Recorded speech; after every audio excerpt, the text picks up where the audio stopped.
என்ன ஓனரம்மா, உடம்பு சரியில்லையா? சோகமா இருக்க? என்ன பார்த்தா சோகமாவா தெரியுது? இல்ல, சோளக்காட்டு பொம்மை மாதிரி தெரியுது. உன்னை பார்த்தாதான்டா குக்கருக்கு கொண்டை வச்ச மாதிரி இருக்க. குக்கருக்கு கொண்டை வச்ச மாதிரியா? என் ஆளு முன்னாடி என்ன அசிங்கப்படுத்தாதே.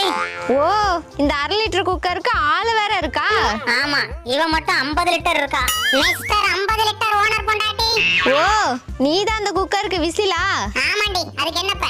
உங்க கதை வேகாதுடி, அடி புடிச்சிரும். அடி புடிச்சிருமா? அடியே, எங்க காதல பத்தி என்னடி தெரியும் உனக்கு? சொல்லுங்க எஜமானி, தெரிஞ்சுக்கிறேன். எலுமிச்சை பழம் மஞ்சள் கலர் இருக்கும், ஆனா புளிஞ்சு பார்த்தா வெள்ளை கலர் சாறு வரும். முட்டை வெள்ளை கலர் இருக்கும், ஆனா உடைச்சு பார்த்தா உள்ள மஞ்சள் கரு இருக்கும். இப்ப எதுக்கு நீ சம்மந்தம் இல்லாம பேசுற? நான் பேசுனது புரிஞ்சுதா? புரியல. அப்படிதான் என் காதலாம். உனக்கு புரியாது. புரியாதுன்னு சொல்றதுக்கு புலவர் மாதிரி பேசிட்டு போறா. என்ன பால் வண்டி சத்தம் கேக்குது? வந்துட்டாண்டா பாலுக்கா.